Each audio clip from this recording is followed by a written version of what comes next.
Baik, assalamualaikum warahmatullahi wabarakatuh. Jumpa lagi kita di program terbaru saya nih, namanya OTT, obrolan terus terang. Bersama saya Eka Saputra. Senang menemani Anda di hari ini. Semoga yang menonton channel 1 dalam keadaan sehat walafiat. Jangan lupa ya, like-likenya dan subscribe-nya guys. Alhamdulillah hari ini saya mempunyai tamu spesial guys, yang mana 2024 lalu target PAD hanya 96%, yaitu dari 850 miliar mendapat 815 miliar. Untuk diketahui bahwasanya Badan Pendapatan Daerah Kota Pekanbaru tersebut pada 2024 yang targetnya 850 miliar namun tercapai 96 miliar. Banyak potensi pajak yang ada di Badan Pendapatan Daerah Pekanbaru ini, yaitu terutama PBB, pajak hotel, pajak hiburan, pajak sarang burung walet, pajak penerangan, dan lain-lainnya. Nah, untuk itu kita akan membahas bersama Kepala Badan Pendapatan Daerah Kota Pekanbaru, Bung Alek Kurniawan. Assalamualaikum. Waalaikumsalam warahmatullahi wabarakatuh. Iya, ini program baru saya nih. Ngeri pula ya programnya. Tapi semoga kita enggak lah jauh dari itu ya. Sempat beredar kemarin guys. Ternyata tidak. Ya, alhamdulillah beliau dalam keadaan sehat walafiat. Amin. Ya, program baru kita OTT nih. Jadi kita harus obrolan terus terang nih guys. Iya, kita akan terus terang, kita kupas semua ya. Kita kupas tuntas. Baik, Pak Kaban. Nah, untuk diketahui tadi saya sudah pembuka, saya baca di media itu lebih kurang 850 miliar, target cuma 96% ya, hanya 815 miliar. 822 miliar. 822 miliar. Kenapa tidak 1 triliun? Jadi gini, jadi target ini kan kita buat tentu berdasarkan potensi. Betul. Nah, potensi berapa yang ada. Dan potensi itu kita buat kajiannya. Itu kita bukan sendiri kita menetapkan potensi itu. Kita juga melibatkan pihak-pihak luar. Tentu juga orang yang bisa menghitung potensi, ya kan. Jadi potensi itu udah jelas. Misalnya kita ada ngelola 11 objek pajak di Kota Pekanbaru nih. Ada PBB, ada BPHTB, ada PBJT Hotel, PBJT Makan Minum, PBJT Parkir, PBJT penerangan jalan ya, sarang burung walet, Minerba, ada 11 itu. Betul, 11. Jadi sudah ada objeknya sekian, tentu ada potensinya. Itulah yang kita tetapkan target. Dalam artian kita menetapkan target juga tentu kita kaji. Dalam artian target ada segini nih, tentu pasti ada kendala-kendala juga yang kita hadapi. Itulah dasar kita menentukan target. Dari target inilah ditetapkan 1 tahun, itu yang kita tuangkan dalam APBD. Nah, itu yang harus kita capai. Dan alhamdulillah di 2024 dari target 850 miliar yang ditetapkan di ada perubahan di APBD perubahan itu, alhamdulillah kita hampir 97%. Dalam artian kalau dalam bentuk nominal lebih kurang 822 miliar lebih. Nah, tapi dari 11 objek pajak itu 9 objek pajak itu capaian kita di atas 100%. Malahan ada 1 objek pajak itu capaiannya di atas 500%. Dan yang 2 objek pajak ini lagi juga enggak begitu jauh. Target pencapaiannya lebih kurang 94%. 94% itu yang. Jadi makanya rata-ratanya 97%. Rata-rata hampir 97%. Hampir semua. Kalau kita berdalan ya, pajak iklan ini kan sangat seksi nih. Ya, pajak reklame namanya. Reklame itu kan. Kalau kita hitung-hitung di Jalan Sudirman, di Jalan Tengku Tabusai itu kan banyak tuh iklan. Itu kira-kira diambil juga nih pajaknya. Harusnya diambil dong. Iya, diambil. Jadi kita jangan melihat itu banyak besar katanya kan. Tapi kalau kita hitung besar, sebetulnya besar. Pencapaian kita untuk pajak reklame itu di tahun 2024 itu lebih kurang 36 miliar kalau nggak salah saya. 36 miliar nanti. Lebih kurang 36 miliar capaian kita, lebih daripada 100%. Itu juga kan kita menarik pajak itu ada hitung-hitungannya. Seperti pajak reklame ini. Pajak reklame ini cara menghitungnya yaitu dihitung. Ada tarifnya 25% dari nilai sewa reklame. Nilai sewa reklame misalnya ada di satu titik objek itu ukurannya 5x10 berarti 50 meter. 50 meter berapa nilai sewa reklamenya? Kita narik pajaknya ya sebesar 25% dari nilai sewa reklame. Jadi juga kita bukan dalam artian menarik seluruhnya gitu. Jadi ada hitung-hitungannya kalau dinominalkan, dan nilai sewa reklame itu kita tetapkan angkanya. Itu juga tidak sama seluruh ruas jalan di Kota Pekanbaru ini. Seperti Jalan Sudirman tentu pasti berbeda. Ada kelas-kelasnya, tipe-tipenya ya. Kelas-kelas jalannya. Jadi ada aturan di dalam perwaku kita. Minum dulu. Yang mengatur, minum kita dulu ya. Minum dulu ya. Yang mengatur untuk nilai sewa reklame ini. Karena begini, taruhlah kita itu kan kalau kita bermain di baliho ya ukuran 5x10, 4x6 ataupun yang lainnya itu terdapat di jalan-jalan protokol ataupun kelas tipe A, tipe B, tipe C tadi. Nah, ada menarik bagi saya, misalnya saya gini, sebagai pengguna jasa untuk memasang iklan, terkadang kan Bapenda suka begini. Ketika saya pasang 1 bulan itu bayarnya mahal sekali dibandingkan bayar 3 bulan tadi. Ada hitung-hitungan yang tertentu itu, apa namanya hitung-hitungannya, saya lupa itu. Ya, jadi gini, ini juga yang perlu kita luruskan kepada masyarakat, kepada pemerhati ya kan, bahwa reklame itu dalam satu tiang misalnya, satu objek pajak itu ukuran 5x10. Kita memang perwaku kita mengatur masa pajak reklame ini 3 bulan. Jadi misalnya ada produk, misalnya produk A lah misalnya, produk A, Bung Eka misalnya yang punya objek tiang tersebut. Yang punya produk ini menyewa ke Bung Eka.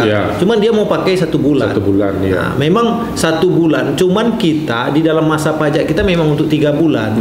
Jadi memang harus hitungannya 3 bulan gitu. Jadi itu memang jadi kendala-kendala. Makanya nanti kita akan ini juga kita coba diskusi nih beberapa waktu lalu dengan kawan-kawan pengusaha advertising ini. Kendala mereka ya seperti itu karena terasa berat sekali 3 bulan. Jadi nanti kita coba merubah masa pajak ini menjadi per bulan. Rencana kita seperti itu. Ini sekarang perwakunya lagi sedang digodok, mudah-mudahan bisa cepat selesai lah kan.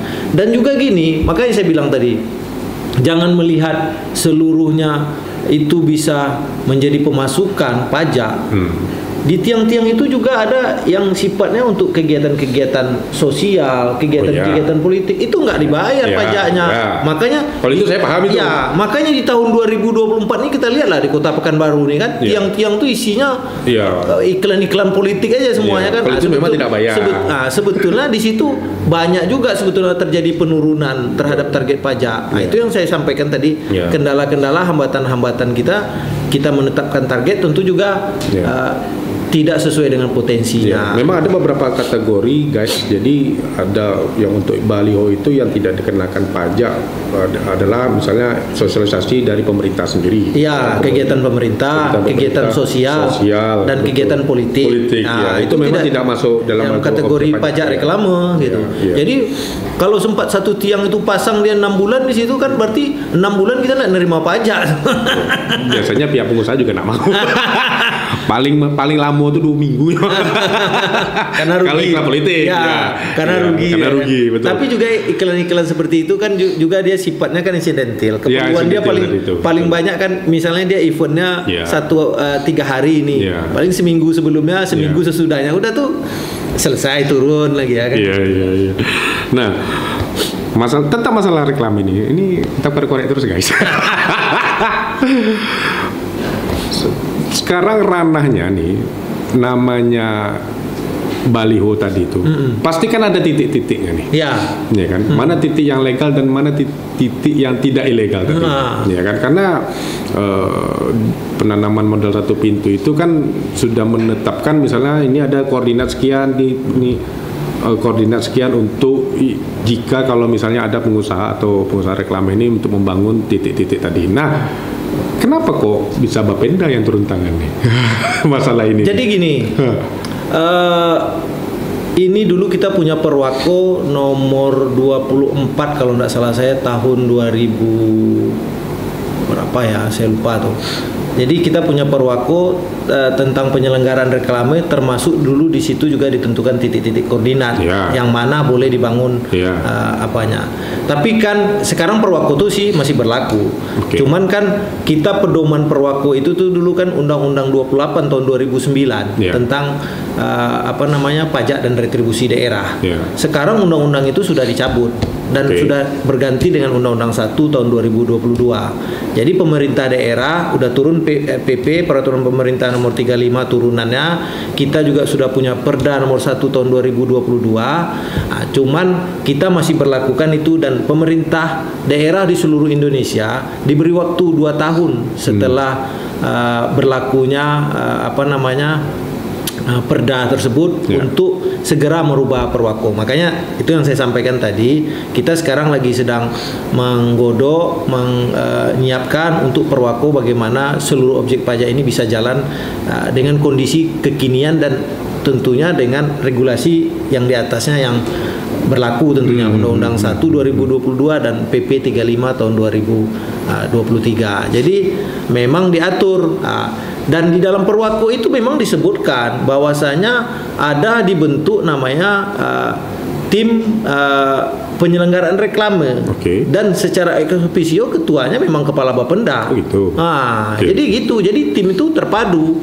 Memang kemarin kita waktu zaman Pak Wali Kotanya Pak Fir, ya kan, itu mengeluarkan terhadap izin-izin mendirikan bangunan terhadap tiang-tiang ini, dan sekarang itu sudah banyak yang habis masa berlakunya, yang dalam artian kayak gitu. Makanya kemarin kita di samping kita juga merevisi perwako kita, lagi sedang menyiapkan perwako kita sesuai dengan regulasi terbaru. Kita juga mencabut moratorium terhadap IMB ini, karena kita lihat juga sekarang tiang-tiang ini juga sudah menjamur, ya kan. Makanya kita dorong dunia usaha untuk mengurus izinnya, ya kan. Izin penyelenggaraan reklame mereka. Jadi kita tata kembali lah penyelenggaraan reklame ini sesuai dengan aturan-aturan yang ada tentunya. Karena memang saya lihat banyak sekali guys ide namanya tiang-tiang reklame. Syarat sebenarnya untuk membangun tiang reklame itu pertama dia harus bukan di tanah Pemko ataupun di jalan, karena dia harus ada kontrak sewa. Jadi gini, kita luruskan dulu. Tidak ada larangan pengusaha atau dunia usaha membangun itu di tempat siapa. Yang penting salah satu syaratnya bagi kita tim ini tentunya ada perjanjian sewa menyewa dengan yang punya. Kan itu yang penting. Jadi kan itu tadi maksud saya itu kan. Larangan ada. Larangan tidak. Enggak, maksudnya di jalan itu, di jalan misalnya di trotoar kan tentu tak boleh.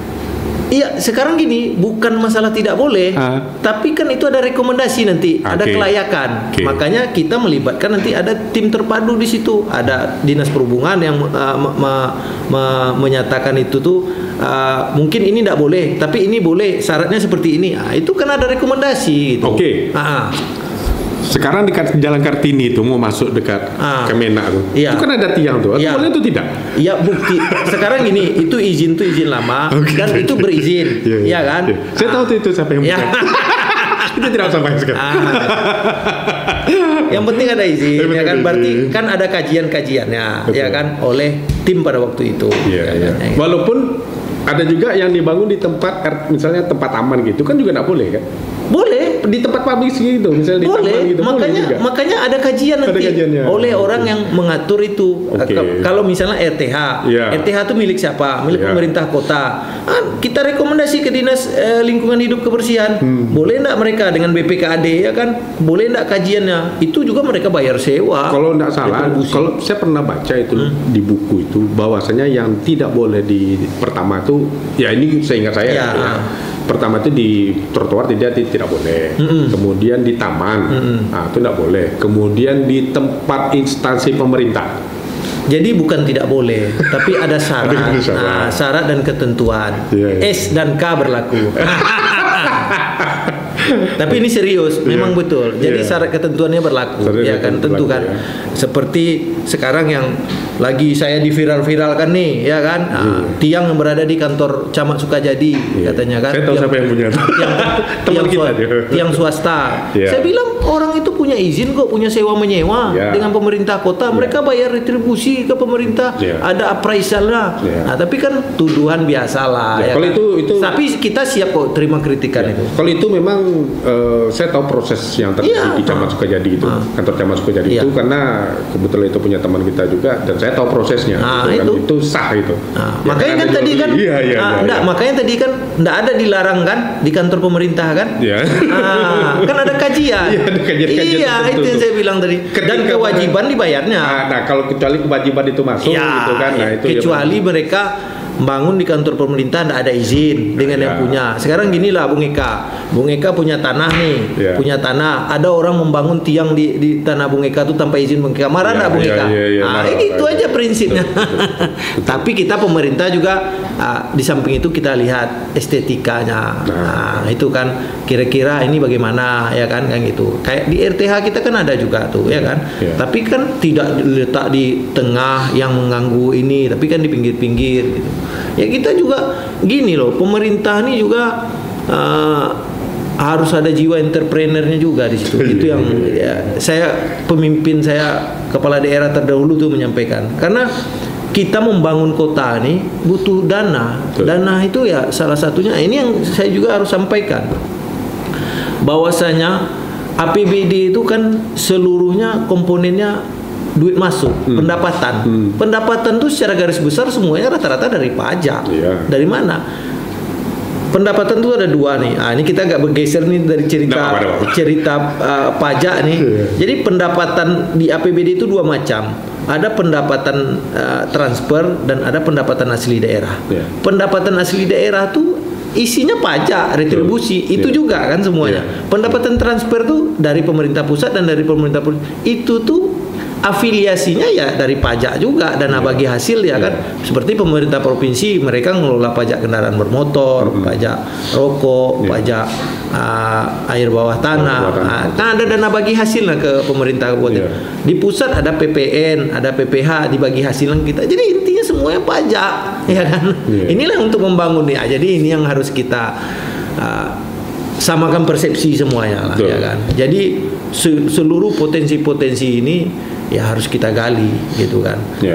Kalau enggak, dunia usaha enggak ada bayar pajak, nanti siapa yang mau ngaspal jalan, siapa yang membangun sekolah, kan? Nah, ngomong-ngomong dunia usaha nih, Pekanbaru ini lagi marah-marahnya 1000 KP. Pokoknya Pekanbaru kota 1000 guys. Iya, 1000 parkir. 1000 KP gitu. Parkir enggak 1000, 2000. Enggak, jadi di mano-mano tampil. Di gang-gang kecil pun ada dia. Nah, masalah parkir terkhusus retribusi. Apakah Alfamart dan Indomaret tetap juga kena retribusi? Jadi gini, saya sebetulnya bukan ranah saya nih jawabnya. Sebenarnya cuma ranah Anda dong. Enggak ya, beda lagi. Jadi parkir ini ada dua macam. Ada yang namanya pajak parkir dan ada yang namanya retribusi parkir. Kalau pajak parkir kami ngelola. Kalau retribusi parkir kawan-kawan dinas perhubungan yang orang ngelola. Cuman intinya gini, yang perlu juga kita ketahui bersama, pajak dan retribusi itu kedua-duanya adalah uang masuk ke daerah atau ke negara. Kalau pajak itu sifatnya memaksa. Nggak ada pelayanan pemerintah tapi wajib itu. Nah, itu memaksa kita, pemerintah tuh kita paksa, itu pajak. Itu intinya. Kalau retribusi di situ ada pelayanan konsepnya.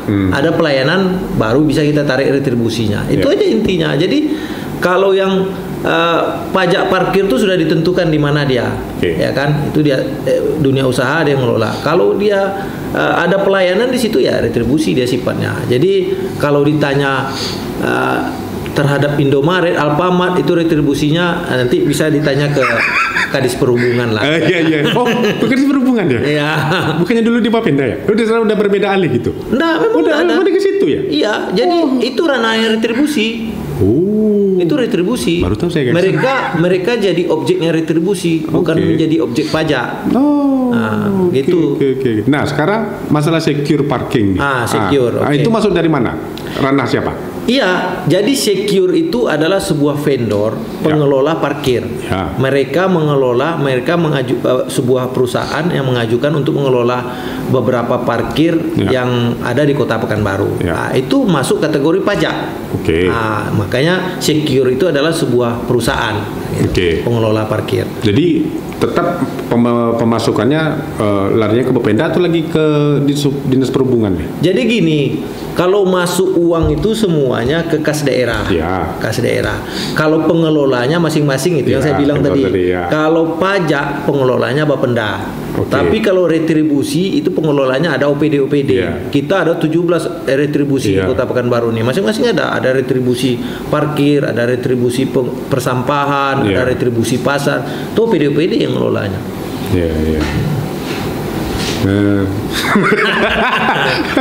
Nanti kita tahu ya kan. Jadi kenapa Pak kita kupas ya kan? Itu yang penting Bung Aleng ini jangan tersinggung dia. Ini namanya kita kan berbicara masalah ini ya. Kebijakan. Saya juga ini sangat senang karena dari sini saya juga bisa menyampaikan informasi yang mana-mana sih sebetulnya informasi yang perlu diketahui oleh masyarakat tuh kita sampaikan. Dan di mana ranah-ranahnya itu tuh yang ini nih tugasnya siapa, ini tugasnya siapa. Jangan nanti seluruhnya masalah duit masuk Bapenda katanya kan itu. Masalah duit masuk mengelola pengelola untuk perpajakannya kita. Tapi duit masuknya udah di BPKAD, udah masuk di BPKAD, kita nggak bisa tarik duit itu lagi. BPKAD yang punya hak untuk itu.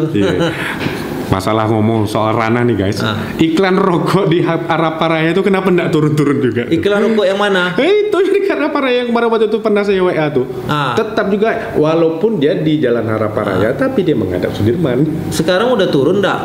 Mana pula? Mana pula? Turun enggak? Enggak pernah turun. Jadi memang waktu itu kan Bung Ale biasanya kan memang jadi sempat diturunkan. Jadi gini ya. Saya sudah koordinasi juga dengan Satpol kan. No comment ya. Jadi gini, ini konteks kita berbicara mungkin iklan kawasan tanpa rokok ya. Betul, KTR. Jadi kita kalau tidak salah saya ini Dinas Kesehatan kemarin selaku inisiatornya memang sudah mengajukan perda KTR. Cuman kita tidak tahu nih, saya belum nyimak saya sudah diberlakukan atau belum. Ya. Tapi untuk kategori yang Bung Eka tanya-tanya nih selama ini ya kan. Jadi kawasan tanpa rokok itu setahu saya tidak pernah ada diatur di dalam regulasi di Kota Pekanbaru. Kecuali perda yang udah diajukan kemarin ya. Setahu saya cuman surat edaran ataupun surat pemberitahuan. Betul, memang surat edaran itu. Cuman sekarang saya tanya, apakah surat edaran itu dicabut atau belum kan gitu? Enggak. Surat edaran itu punya kekuatan hukum enggak? Oke. Ini yang perlu kita diskusikan, itu yang saya bilang. Gitu. Iya kan? Kalau kita nih kan hukum nih kan undang-undang nih kan hukum nih kan ada aturannya misalnya UUD 45, undang-undang, terus peraturan pemerintah, Perpres, Perwako terakhir ya kan kayak gitu. Ini surat edaran ini punya kekuatan hukum enggak gitu. Gitu. Memang ada surat edaran mengatur ada kawasan-kawasan misalnya kayak di Sudirman itu dari simpang bandara sampai simpang Jalan Hang Tua itu tidak itu daerah KTR lah. Bebas iklan. Jadi surat edaran itu dia himbauannya untuk tidak memasang. Kan cuma surat edaran himbauan. Itu yang pertama itu ya kan. Tapi nanti jangan dikembangkan saya ini begini begana. Sudah tuh yang kedua untuk konteks yang jalan ini nih. Tapi saya bukan membela pengusaha tidak ya. Ini nanti jangan pula dibilang saya tegak di pengusaha. Tapi kita berbicara perspektifnya seperti itu. Itu dari kan sudut pandang kita melihatnya dari Sudirman semuanya. ya kan? Memang dia punya dua sisi. Yang satu sisi sudah kita buka. Kita suruh dia buka, dia tidak mau buka. Tapi itu tadi saya bilang, ini kan surat edaran dah kita buka yang satu. Yang satu sisi lagi itu kan posisinya kan kalau kita melihatnya kan dari jalan Harapan Raya. Tiangnya di Harapan Raya. Iya. Tiangnya di Harapan Raya. Iya. Tapi menghadapnya Sudirman. Dia kan memang dua sisi. Iya, dua sisi. Betul. Jadi dia gini, satu dia menghadapnya ke Harapan Raya, satu dia menghadap Sudirman. Iya. Yang Sudirman sudah dicopot. Sudah. Nanti kita foto. Ya, nanti enggak apa-apa, iya. Dicek lagi. Ya, dicek lagi. Setahu saya dan sekarang malahan saya baru kemarin sore saya lihat dua-duanya sudah dicopot. Oke. Nah, cuman mungkin ya karena memang masalah surat edaran ini itu yang kemarin saya perdebatkan dengan Kasatpol. Dasarnya apa?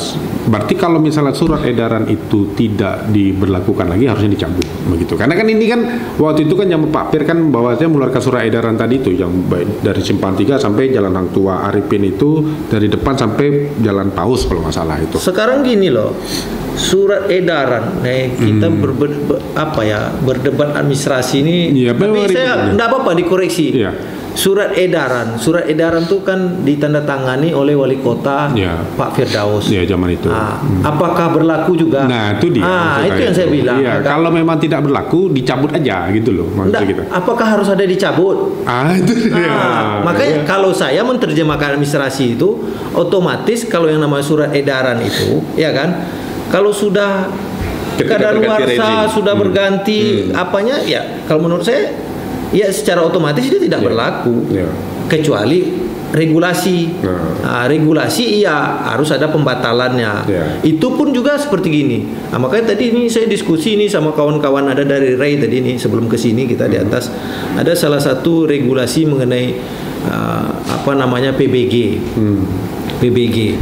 Jadi dulu ada perwako kita mengatur bahwa IMB itu 0 rupiah, ya kan? Tapi kita mencantol ke undang-undang di atasnya, PP di atasnya. Sekarang undang-undang itu PP itu sudah dicabut. Tidak ada 0 rupiah lagi. Enggak, IMB itu enggak ada lagi, bertukar namanya PBG. PBG. Sekarang saya tanya, apakah undang-undang di atasnya dicopot, sudah enggak berlaku lagi, perwako kita masih berlaku? Kan enggak ada gantungan kita. Undang-undang yang lebih tinggi sudah enggak ada lagi. Gitu. Kalau saya memahami, saya tidak orang hukum nih, tapi kalau memahami hukum itu seperti itu. Makanya konteks yang surat edaran tadi ya seperti itu tadi. Karena ini kan surat edaran. Iya, baiklah. Nah, masalah KP tadi, 1000 KP tadi. Bagaimana dengan berjamurnya kafe yang ada di Pekanbaru? Terus apakah PPN berjalankah? Ya, jadi kafe-kafe restoran ini ada untuk kita nih sesuai Undang-Undang 1 2022 itu namanya PBJT makan minuman. Oke. Pajak barang jasa tertentu makanan baru minuman. Iya, maka Undang-Undang 1 2022 tuh. Jadi kita harus mulai membiasakan menyebutnya enggak PBJT enggak pajak restoran lagi. Enggak pajak restoran. Jadi PBJT makanan dan minuman. Jadi PBJT makanan minuman ini kita kenakan kepada dunia-dunia usaha yang menjual makanan minuman yang menyediakan tempat. Di perwako kita juga kita batasi. Tapi bagi yang menyediakan tempat dengan omsetnya 15 juta per bulan itu kita gratiskan. UMKM ya kan kita kategorikan UMKM yang omsetnya 15 juta per bulan. Jadi ini salah satu sumber penghasilan kita yang sangat primadona. Di tahun 2024 ini capaian untuk PBJT makan minuman itu lebih kurang 128 miliar lebih kurang. Itu over juga 100% dari tahun dibandingkan tahun 2023 2024 ini kan tentu ada lonjakan signifikan ya. Ada kelonjakan signifikan. Jadi setiap tahun kenaikan dan over targetnya juga itu 100%. Dan kalau mau dibanding-banding nih, saya pernah juga diskusi sama Kepala Bapenda Kota Padang. Kan nih kalau kita bilang nih Kota Padang ini kan hampir sama kita nih. Bandung, mungkin Bandung lebih besar daripada kita. Kota Padang itu kan restorannya kan menjamur juga, kafe-kafenya menjamur juga. Tapi tidak sebanyak ini gitu. Kota Padang. Kalau Bandung, kalau kita main di Bandung oke lah gitu kan. Enggak, rasa saya mungkin hampir sebanyak, tapi oke lah kalau Bung Eka bilang enggak. Tapi capaian mereka cuman kecil ya. 60 miliar cuman. Ya. Nah, kita 128, hampir 2 kali lipat daripada mereka.